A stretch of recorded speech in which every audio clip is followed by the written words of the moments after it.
Hello and welcome to Learner Sahib. This is Kanak. Hope you all are safe and doing great. आज हम लोग start करने वाले हैं क्लास 9 केमिस्ट्री का first chapter matter in our surrounding. So इस lesson में basically हम बात करने वाले हैं हमारे सराउंडिंग में प्रेजेंट जितने भी मैटर हैं उनके बारे में। पर सबसे पहला क्वेश्चन क्या अराइज होता है, व्हाट इज़ मैटर? मैटर क्या है? So anything which have mass and occupy some space is matter. जो कुछ भी हमारे आसपास है जिसमें कुछ मास है और जो जगह घेरता है, जो स्पेस ऑक्यूपाई करता है, वो क्या है? मैटर है।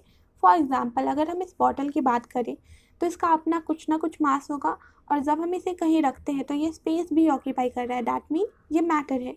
अगेन अगर हम किसी ट्री की बात करें तो इसका भी कुछ मास है और ये स्पेस ऑक्यूपाई कर रहा है, so it is also an example of matter. So everything around us which is present in our surrounding is matter. Even we are also matter, क्योंकि हमारा भी कुछ मास है और हम भी स्पेस ऑक्यूपाई कर रहे हैं, राइट। अब हम देखेंगे कि मैटर क्या नहीं है, what is not matter. So human emotion जो होते हैं लाइक लव, हेट, सैडनेस, ये सब क्या है? मैटर नहीं है, क्योंकि ये ना तो स्पेस ऑक्यूपाई कर रहे हैं और ना ही इनका कुछ मास होता है। Again idea, thought, feeling, sense of smell, ये भी क्या है? मैटर नहीं है। लेकिन स्मेल ऑफ एनी ऑब्जेक्ट ये मैटर है, जैसे कि smell of any perfume, smell of hot sizzling food, ये सब क्या है? मैटर है। अब देखते हैं कि प्री थॉट क्या थे मैटर के बारे में। प्री थॉट मतलब पहले के लोगों का क्या मानना था। सो अर्ली इंडियन फिलोसफर ने मैटर को 5 बेसिक एलिमेंट में क्लासीफाई किया, जिसे पंच तत्व कहते हैं। और ये 5 बेसिक एलिमेंट कौन कौन से हैं? Air, water, earth, fire and sky.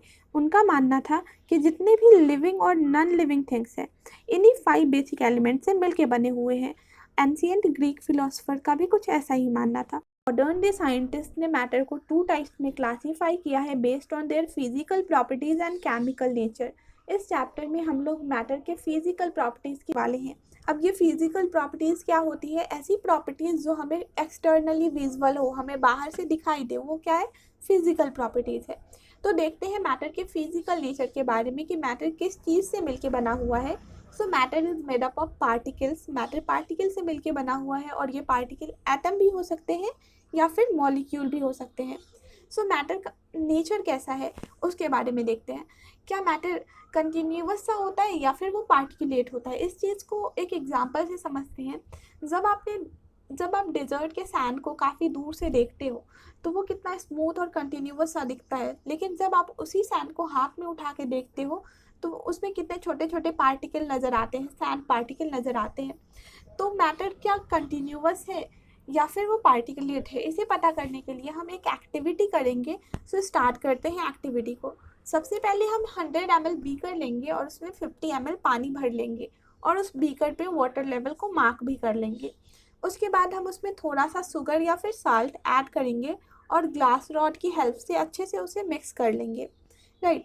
उसके थोड़े टाइम बाद आप नोटिस करोगे कि जितने भी शुगर आपने उसमें डाला था वो टोटली डिज़ोल्व हो चुके हैं, लेकिन वाटर का लेवल जो है ना वो अभी भी सेम है, जितना पहले था वो अभी भी उतना ही है। तो क्वेश्चन अराइज होता है कि शुगर कहाँ डिसअपीयर हो गया। सो बेसिकली इस केस में हो ये रहा है कि पानी के अंदर जो मॉलिक्यूल थे या फिर जो पार्टिकल थे ना, उनके बीच में काफ़ी जगह होती है, थोड़े थोड़े जगह होते हैं, ठीक है। उन स्पेसेस को चीनी के पार्टिकल ने ले लिया है, वहाँ पे चीनी के पार्टिकल चले गए हैं और इस तरह से जो चीनी के पार्टिकल थे ना वो पानी के पार्टिकल के साथ मिल गए हैं अच्छे से। सो इस एक्टिविटी से ये कंक्लूजन मिलता है कि मैटर जो है ना वो पार्टिकल से मिलके बना होता है, एज इन मैटर का नेचर कैसा होता है? पार्टिकुलेट होता है। सो और ये पार्टिकल जो होते हैं ना उनका साइज़ काफ़ी बहुत ही छोटा होता है, वो बहुत ही छोटे साइज़ के होते हैं, इतने छोटे कि इलेक्ट्रॉनिक माइक्रोस्कोप की हेल्प से भी उसे क्लियरली देख पाना मुमकिन नहीं है।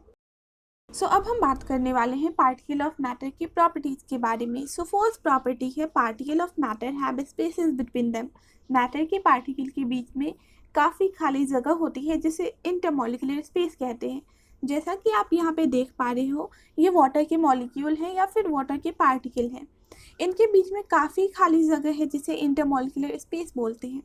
नेक्स्ट प्रॉपर्टी है particle of matter are continuously moving. Matter के पार्टिकल लगातार मूव कर रहे होते हैं। सिंस मैटर के पार्टिकल के बीच में काफ़ी जगह होते हैं, इंटरमॉलिक्यूलर स्पेस प्रेजेंट होते हैं, तो वो ईजिली वाइब्रेट या मूवमेंट कर सकते हैं। इसका बेस्ट एग्जाम्पल है, मान लो आपके घर में कोई पूजा कर रहा हो और आप किसी दूसरे रूम में बैठे हो, लेकिन फिर भी अगरबत्ती की जो स्मेल है वो आप तक पहुंच जाती है। तो ऐसा कैसे हो रहा है? ऐसा इसलिए हो रहा है क्योंकि मैटर के जो पार्टिकल है वो लगातार मूव कर रहे हैं, वो वाइब्रेट कर रहे हैं, जिसके कारण उसकी स्मेल जो है वो आप तक पहुंच गई है। लेकिन सवाल ये आता है कि अगरबत्ती जब तक जल नहीं रही थी उसकी स्मेल दूर तक नहीं जा रही थी, लेकिन ऐसा क्यों हो रहा है? जब उसे जलाया जा रहा है तो उसकी स्मेल चारों तरफ फैल गया। तो ऐसा इसलिए हो रहा है क्योंकि जब भी हम किसी मैटर को हीट करते हैं तो उस मैटर के पार्टिकल की काइनेटिक एनर्जी, मूवमेंट एनर्जी जो है वो इंक्रीज हो जाती है, जिसके कारण पार्टिकल जोर जोर से वाइब्रेट करना स्टार्ट कर देते हैं और जो स्मेल है वो दूर तक पहुंच जाती है। सो नेक्स्ट प्रॉपर्टी की बात करते हैं। Next property is particle of matter attract each other. Matter के जो पार्टिकल हैं वो एक दूसरे को अट्रैक्ट कर रहे हैं, और जिस फोर्स के साथ वो पार्टिकल को अट्रैक्ट करते हैं, एक पार्टिकल दूसरे पार्टिकल को अट्रैक्ट करता है, उस फोर्स को इंटरमॉलिक्यूलर फोर्स बोलते हैं। सो अब हम समझते हैं डिफ्यूजन क्या होता है। What is diffusion? Intermixing of particle of two type of matter by its own is known as diffusion. दो अलग अलग मैटर के पार्टिकल का अपने आप मिक्स हो जाना डिफ्यूजन कहलाता है। फॉर एग्जाम्पल, एयर के पार्टिकल और अगरबत्ती के पार्टिकल आपस में अपने आप मिक्स हो रहे थे, तो ये क्या है? ये एग्जाम्पल है डिफ्यूजन का। इस चैप्टर के बचे हुए टॉपिक्स को हम नेक्स्ट वीडियो में कवर करेंगे। अगर आपको ये वीडियो अच्छी लगी तो please hit the like button and do subscribe to the channel.